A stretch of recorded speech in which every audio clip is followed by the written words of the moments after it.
Is this on the radio? This is Derek Noakes. On listening to. What is it? You're listening to Ross Owen and Nightmare. That's not his real name. On Black Sky Radio. The Black Sky, that just means it's dark.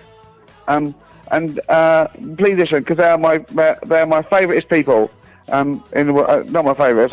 Hannah's my favourite. I like everyone. I like every creature. I like all animals. My favourite creatures, right, is apes, because we're apes. We're great. We're not so hairy. My favourite animal, apes, is number 1, chimpanzee. Number 2, gorilla. Number 3, gibbon. And finally, orangutan.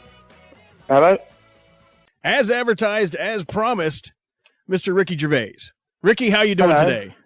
Hey. Fantastic, thank you. How's it going? It's going good. I also forgot to mention that Ross Owen's joining us. He's my co-host, so I forget about him. Everybody forgets about me. Hi, Ricky. Thanks for joining us. Hello. How's it going, man?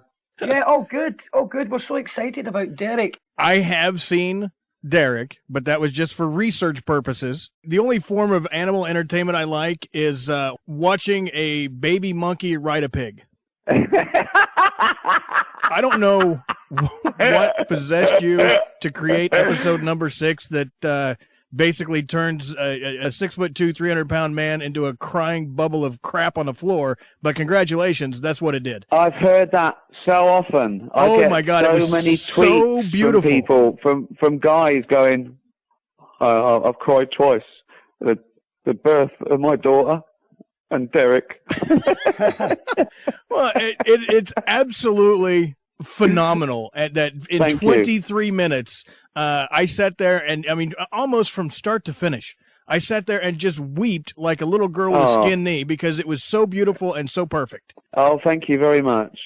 Thank you very much. Yeah, I was worried about it. There was a lot to get in there, and it was quite ambitious because there was a couple of stories colliding. In the end, you want the roller coaster ride to have a high spot, but then everyone comes down safe. But yeah, I'm very proud of that. Episode 6 of Derek might be what I'm proudest of most if I had to whittle everything down.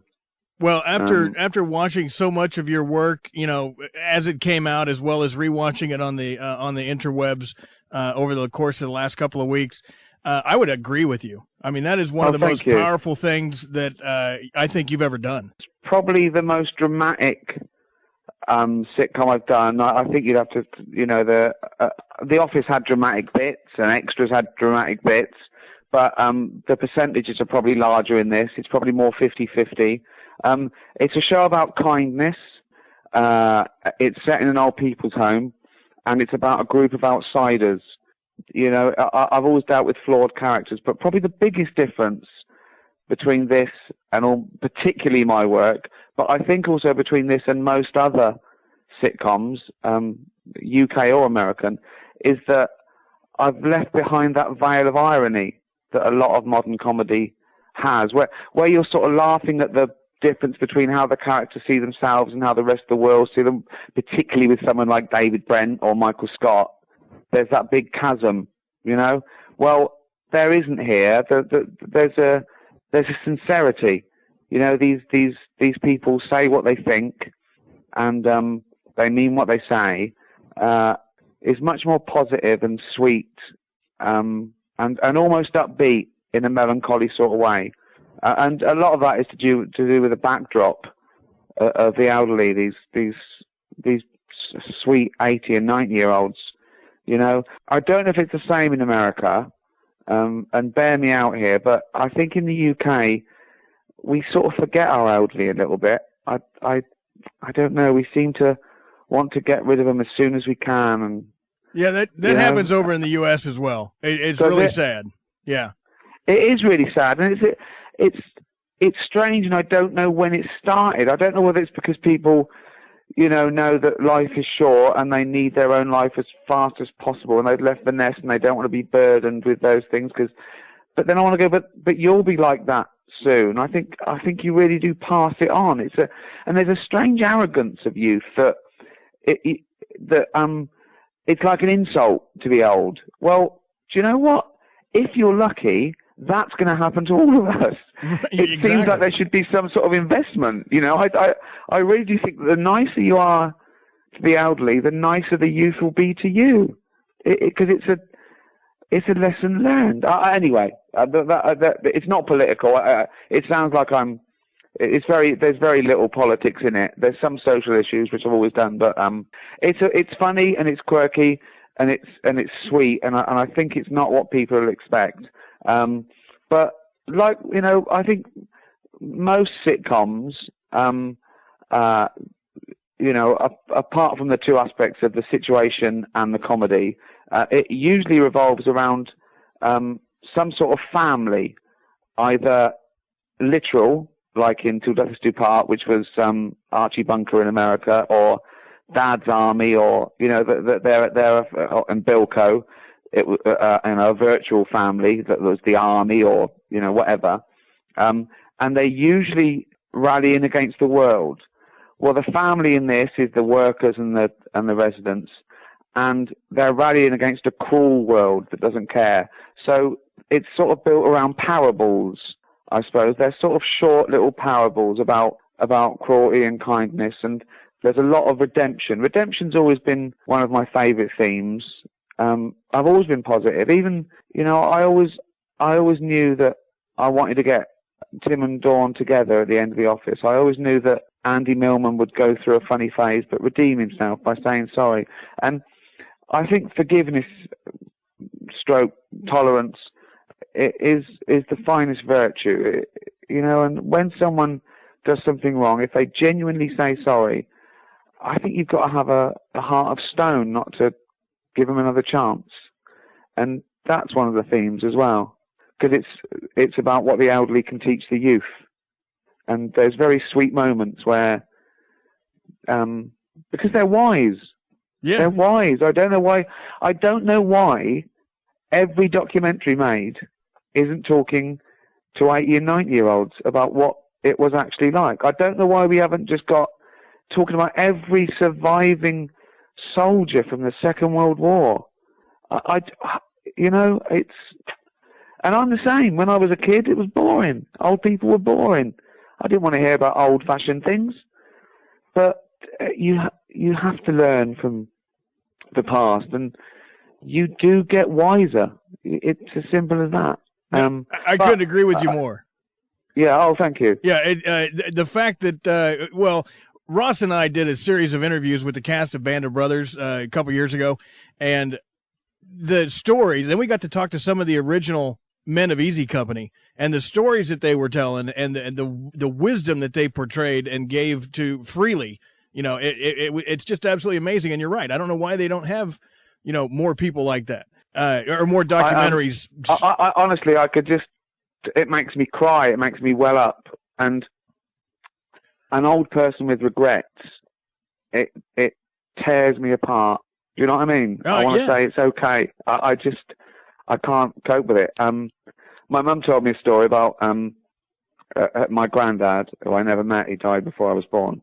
And during the war, he was too old to go to war. He used to, when the soldiers came back on leave, they had like a weekend break. He'd go to the pub, and he'd slip money in their pockets. And that's just so sweet, isn't it? It is. It's soothing to know that your grandfather was out there. That there was people like him supporting everything any way that he could. You know, there are people like that. They're quiet about it. You know, I think you know, politicians and celebrities hog the limelight. You know, it's like a celebrity. If they do something nice, they have to film it for the telly. Or, you know, if someone does something for charity, it has to be in front of a crowd. But there's these people that stand outside a supermarket every day of their life with a tin, shaking it because they have personally been touched by cancer or Alzheimer's, and no one notices them. They're just they're a figure holding a tin. When there's a disaster or a tragedy, and you get these celebrities who tweet out sending prayers to such and such. Why are you tweeting? Just send money. Just help these people. You know. Well, I got in. There was a controversial tweet. I saw this tweet. I was saying, send money to the Red Cross of, it was Massachusetts, and there was various ones done. And then I saw this tweet by some sort of entertainment thing, and it said, Rihanna, Beyonce, and Katy Perry send prayers to the people of, and I went, I feel like such a fool now. I only sent cash. And of course, it went crazy. The tweet went crazy, and that made the news. And it went from people saying, yeah, good point. There's nothing wrong with sending prayers. You can do both. And then some people said, why are you having a go at Rihanna? that was the worst thing. I've got nothing against Rihanna. I think, she's great. That wasn't my point. My point was, do what you want, pray if you want, but know that hard cash is what they want at the moment. Yeah, when you have 500 people standing around a soup kettle, I'm sure all those good vibes and prayers are helping fill those hungry bellies. It's awesome. Yeah. Just to jump back to Derek for a second, it's coming to Netflix in September, 12th of September. 12th of September, yeah, and which is North America, South America, some of Europe, the Nordics. It's all over. It's where it's not on Netflix, I think, is Australia. That's on ABC One, and England it was on Channel 4. And then I've carved up the world into 200 territories, but they're all going to get it somewhere. But yes, America. Is the 12th of September, all episodes.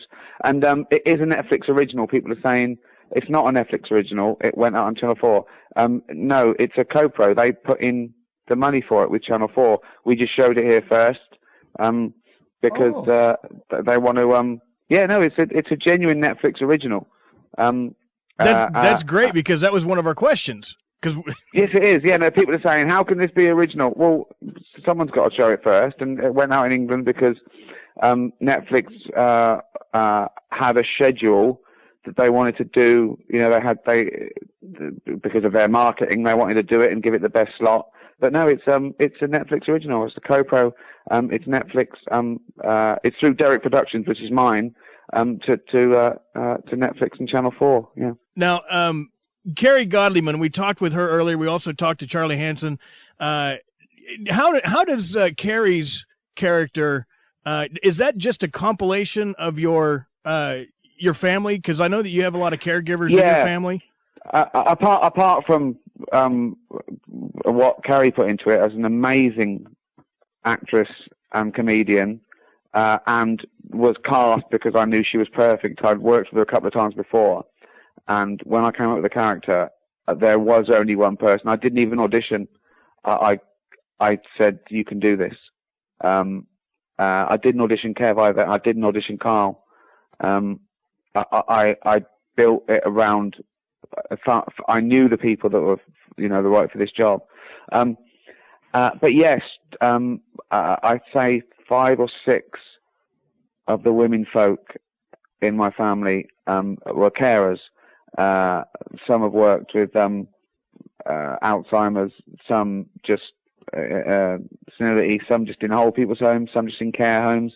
My sister works with children with learning difficulties. So for all my life, my mum used to foster children. So all my life I've been around care, and you sort of take it for granted. You think, well, that's the world. Some people are unfortunate, you help them. And but then when you get into the world of celebrity, you realize that that's not the world. There's these strange champagne problems that you start off being confused that someone's getting angry that their cappuccino's cold, but then you find yourself picking up symptoms. Just like The Office was about that, picking up symptoms. Someone says you can't borrow their stapler. A week later, you don't let them borrow your pen. And you've been body snatched. Andy Millman was about being body snatched. He goes into it being cynical, and all these people are idiots with egos. You're around them enough, you get an ego. And I found that as kind as you want to be, if that's not your world, if you're not down there, if you're not in the trenches every day, you take things for granted. And, you know, some people live on the breadline. And you see it in documentary. But then you think, hold on, no, actually, most people are sort of like that.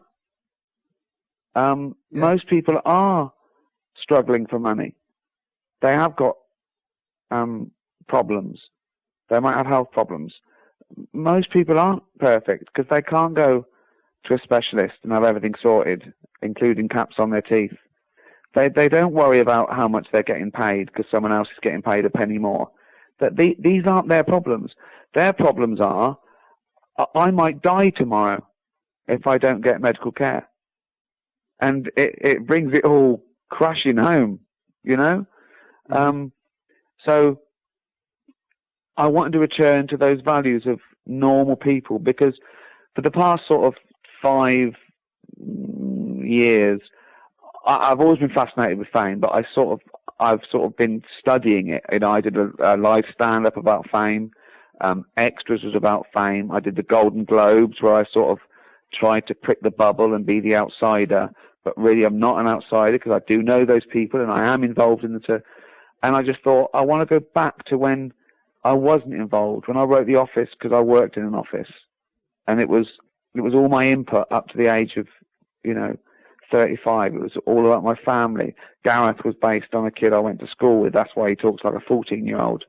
Tim was my best mate, who was great at school, but he didn't quite make it because he didn't have ambition. So, and then it's what all people say. Your first album, you took 20 years to make. Your second album, you've got a year. And I want to go back to making a different first album again, I suppose. So, because you'll never run out of ideas from real life. Real life never runs out of things to tell you. You walk down the street for half an hour, you will get half an hour of drama out of it. And depending on which street it is, the higher the drama. Well, absolutely, yeah. Well, again, and that's another good point. People often ask me why I deal in sort of excruciating social faux pas, and the answer is because it's the worst thing that happens to me. When you're firstborn isn't dying of dysentery, you're not being shot at. The worst thing is that you were slightly embarrassed, or you had a bad waiter. So that's why I've been dealing with ego, because it's the only thing I can deal with that everyone understands and gets. And so I've tried to be a bit brave with Derek and go, do you know what? This is sort of my life. This is going to be your life. This is most people's lives. They're parables, so even though it looks like it might not be your world, it sort of is. Whoever you are, your mum's going to die. Whoever you are, you're going to get ill one day. Whoever you are, you're going to be unhappy or sad or lose a friend. So it does connect to everyone everywhere in the world. And it's the same way as The Office. People thought The Office was very quintessentially English and very parochial. But actually the themes were universal, which is why it travelled. It was about a decent job of work, boy meets girl, and making a difference. It was about a man having a midlife crisis and worrying about whether he's achieved enough, and mistaking respect with popularity. And so hopefully there's more than meets the eye. But just what you said, that's fantastic. That's better than an award. That it did connect like that, and that's lovely to sound like Hannibal Smith when a plan comes together. Well, yeah, and you made it come together like none other. It really is amazing. I don't want to give away any more plot spoilers. I know that most of America hasn't seen this yet, but when Hannah has her moment, if you will, the one big scene where at the end she. Oh, I think it's the greatest ending line ever, and I'm including, frankly, my dear, I don't give a damn. It definitely puts the period on it right there. It is the favorite ending line to anything I've ever done. Yes. Yeah, I don't think Rhett Butler could have said it any better. Not a chance. Yeah. No, that was fun that day, delivering that just perfectly. When you farted on Carol, that was just beautiful. Oh. Yeah. Oh, I'm just like Orson Welles, aren't I? I'm sure he was doing that all the time when he was doing Citizen Kane. Come here, Tommy. I'm gonna wrestle you. Yeah, there you go. Oh God! And the saddest thing about that is the 50-year-old man doing that to his mate was that it was planned. Well, I planned it. His first degree farting. That's awesome. I know. It was premeditated. He was so angry. Oh, God. It was purely for my pleasure. Oh, I'd forgotten about that. I think we should probably recommend they watch the making of first. Oh, yeah. On Netflix, so they can get a real feel. I think that I really said it. I don't know whether it ruins it or enhances it. What do you think? I think it would enhance it just for the simple fact that you can see the levity of everything before you get into the roller coaster that is your series. I mean, Derek yeah, that's a good point. I mean, it is so much of a realistic life ride, if you will, that it takes you from inclusion to excursion to holy crap, my heart hurts in moments, you know?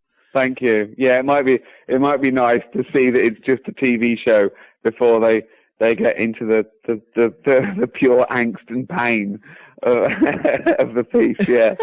Well, and Kev is one of my favorite characters, played by David Earl, and that came around because initially people were really worried about him, you know, and I got tweets saying, "Oh, Kev's mad. I hate Kev," and I was saying, "Stay with it."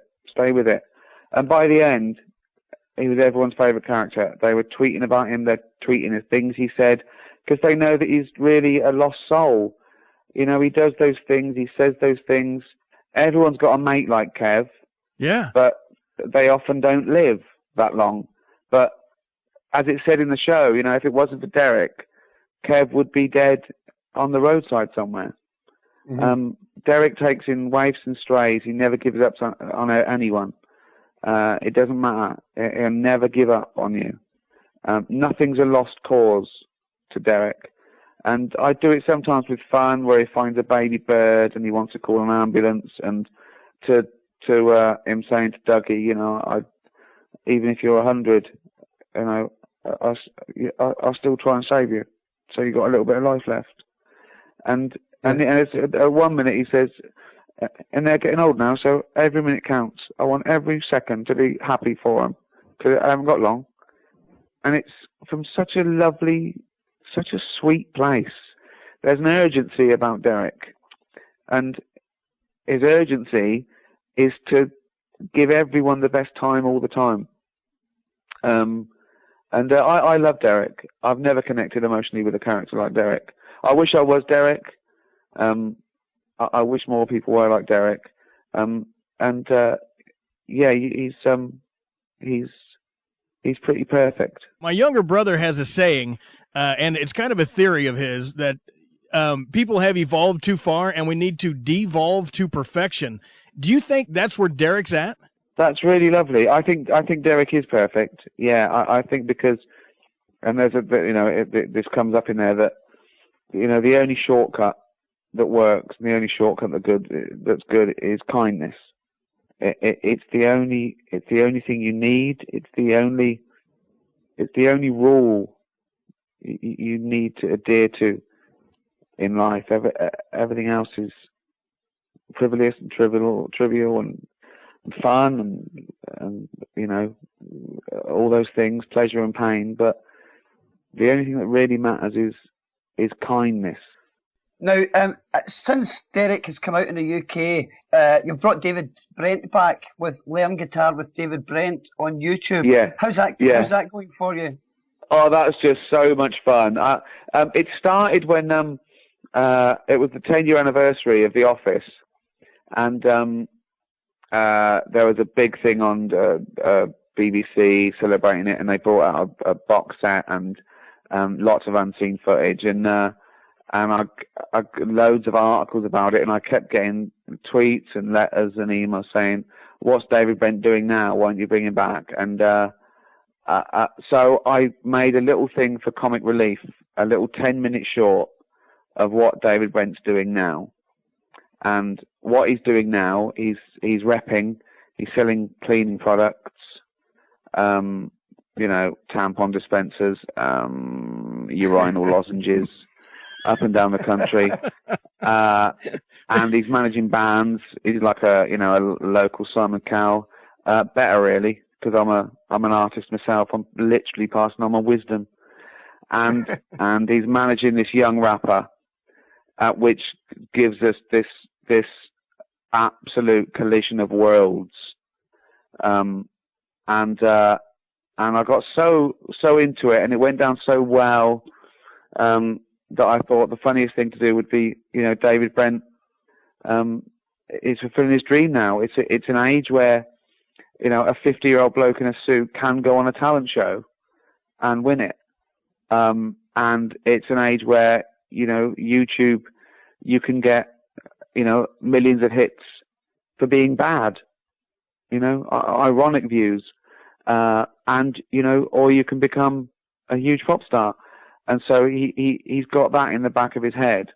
And of course, as much as it says Learn Guitar with David Brent, it's an excuse for him to pass on his wisdom. So he starts talking about how he's like Churchill and Gandhi, and he's playing all these songs. And most of the songs are either about how a woman left him, or traveling across America, which he's never been to, or trying to romanticize repping or slough. So it's just so much fun. It's so much fun.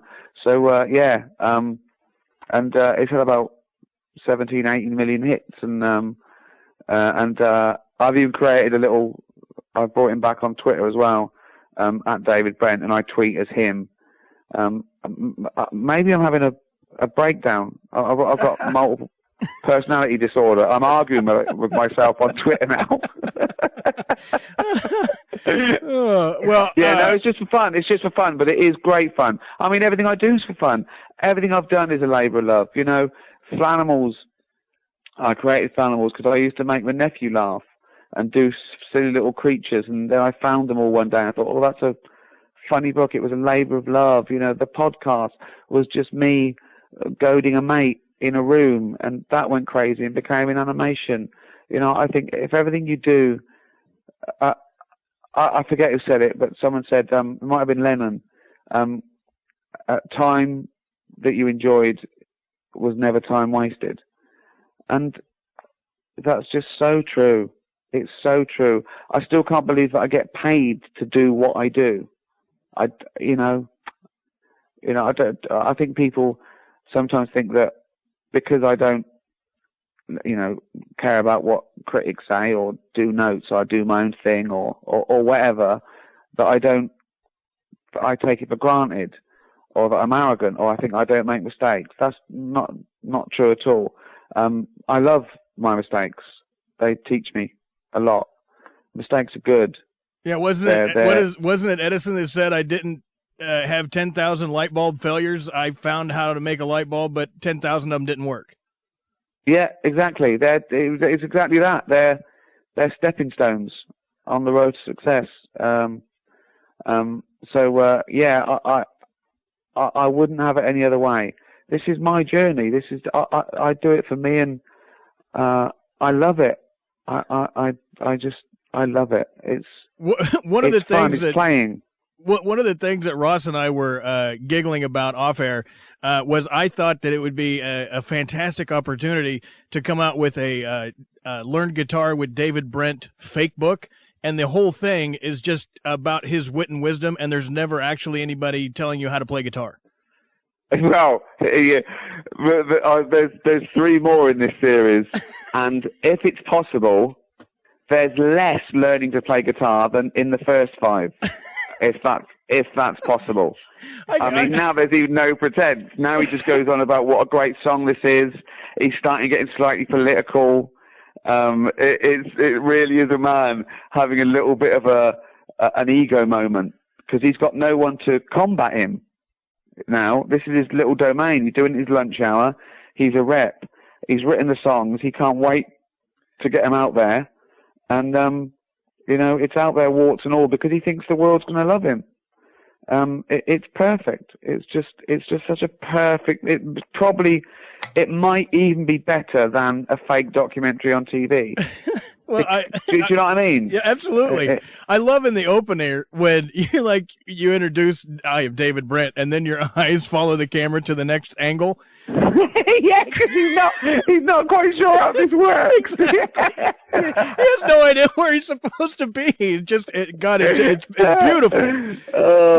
Oh man. No, it is so much fun. It's funny. I love playing Brent, but it's sort of hard work. I can inhabit him and do it, and but Derek, I can snap into Derek. I think that Derek might be my natural state, and that everything else is a chore to sort of stand more upright and be articulate. And I think that really I am sort of Derek, and this is the act. This what I'm doing now is the act.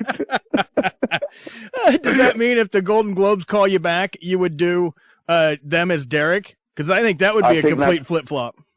I think that's under the only condition I'd do the Golden Globes again, if I could do it as Derek. There you go. Well, I totally thought you were spot on. I thought that was awesome. You did a great job. I had great fun. I probably loved it more and more each year. The second year was obviously the most controversial. Right. You usually have to become a serial killer to get that many column inches. But or a porn star. Yeah. Now, you love the Twitter. I love following you on Twitter. It is a fantastic vehicle for 140 words of wisdom. But I've been following your conversations with @BoringTweets. How did you guys find each other? Because that's hysterical. I don't know. I just saw it one day, and I started engaging with him in sort of character, like I found what he said interesting or worrying. And now someone has serialized them with sort of little cartoons, Gervais fan art. Okay, can I let you into a secret about that, Ricky? It's me. I've not really been subtle about it, but I hadn't mentioned it before. But yeah, that's me. I love doing that, and it's getting back to what you said earlier about doing something. Your Gervais fan art? Yeah, that's me. Did I know that? That? No. I don't think you did. I didn't tell you. I'd been planning to tell you. So we've been talking all this week back and forth, and I didn't know that. That's amazing. I love it. I honestly, I love what you do. I knew that you run the Lauren Hardy fan site, don't you, on Twitter? And they're my biggest influence easily. And more recently, probably Christopher Guest. But can't believe you run 2 of my favourite. Crazy. That's crazy. It's a joy, and we were talking about boring tweets. For the listeners out there that don't already follow Ricky on Twitter, it's @RickyGervais, and just look out for these conversations with boring tweets because they are absolutely hilarious. And they can go straight to Gervais fan art and get the serialization because it's even funnier when it's all laid out in one go. Honestly, he cracks me up. I don't know who he is. I've no idea who he is. I don't want to ask. I don't want to know. Yeah. I just every tweet is so lovely. He said that I was looking before I called you, and there was one he said I was carrying something earlier and nearly dropped it. And that was it. But it's also a great satire, because there are tweets like that. There are real tweets like that. Yeah. Things like I was making some toast, realised I hadn't turned the toaster on. That's it. That's just thought that they'd tell their hundreds of followers that. It cracks me up when he says things like blimey, and then he goes on to say, pardon my French. Pardon my French, yeah, I love that. He's the safest man in the world, yeah. It's great. He did one yesterday. He said something like about, you only live once. He said once I actually had 8 items on the 6 items plate from this hotel, right? And I sent back, I wish you hadn't told me that. I'm not going to report you, but you put me in a moral dilemma, right? And he sent back, he said, okay, I was lying to impress my mate Pete. That never happened. It's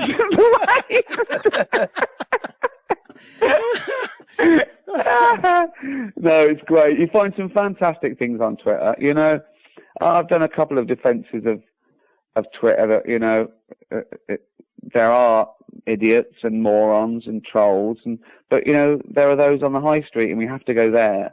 I follow biologists and philosophers and thinkers and funny little fan sites of people I don't know anything about them, but their 140 words make me laugh, like yourself, and the stuff that you create, and get other people to get creative on Twitter is amazing. Those things that the competition you did for was it the Brent albums? Brent, yes. Oh, there was some great entries, wasn't there? Incredible. Just incredible that they could get jobs in record companies, and so funny, and like tiny little in jokes. Yeah, in the narrative that just people out there just at work, or I don't know, unemployed or whatever, just creating this lovely thing, bringing something into the world that wasn't there before, and that made the world a little bit brighter for a few minutes. And you've got to celebrate that. And I've said before, yes, Twitter is another huge, big, white toilet wall. But what are you going to do on it? You're going to do a piece of art or scribble over someone else's. It's there for the taking. It's just there to be enjoyed. What an amazing innovation.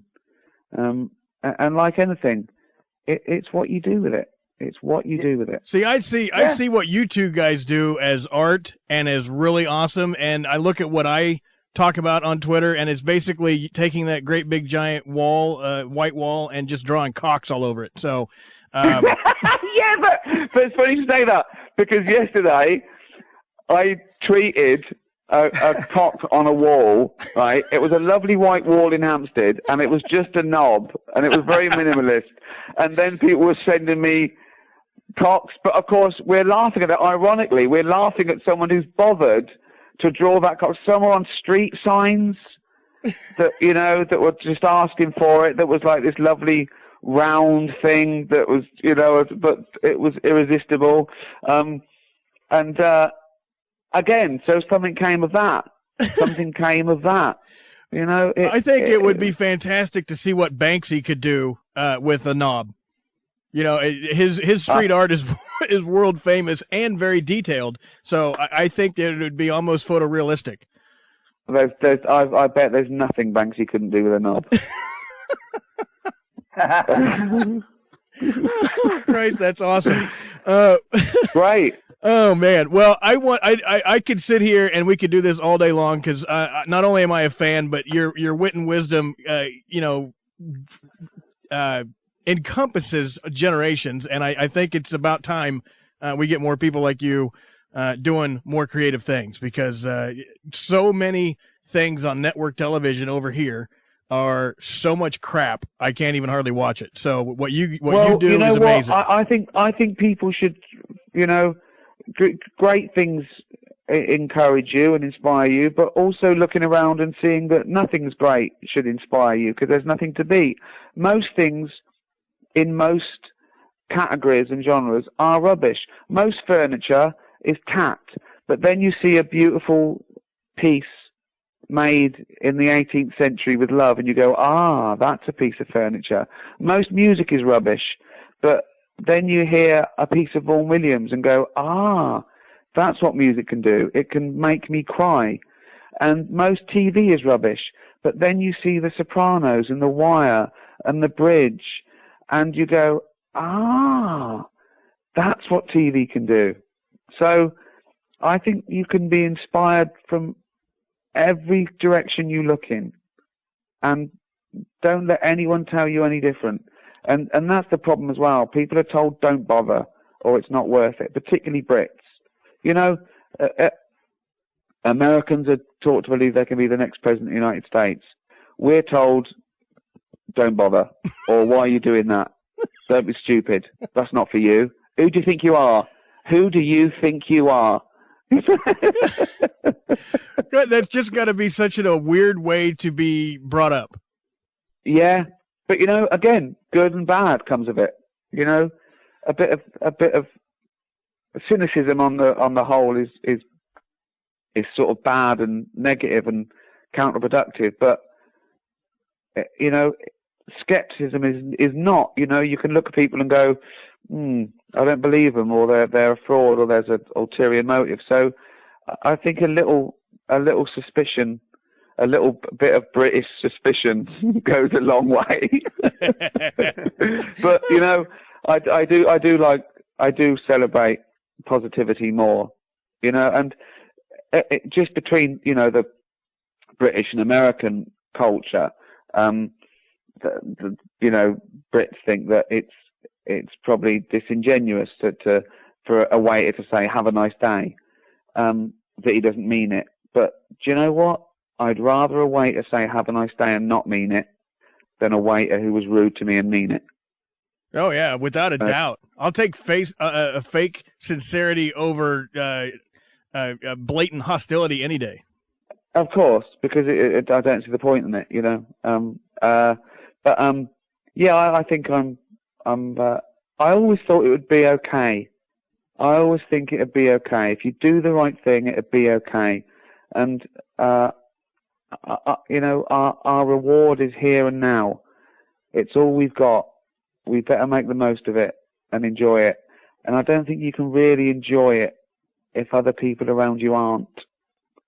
Ricky, thank you so much for coming on the show. It's been an absolute pleasure talking to you. Edit that down to a tight 15 minutes. See you later, guys. Thanks a lot, Ricky. Cheers, man. Bye.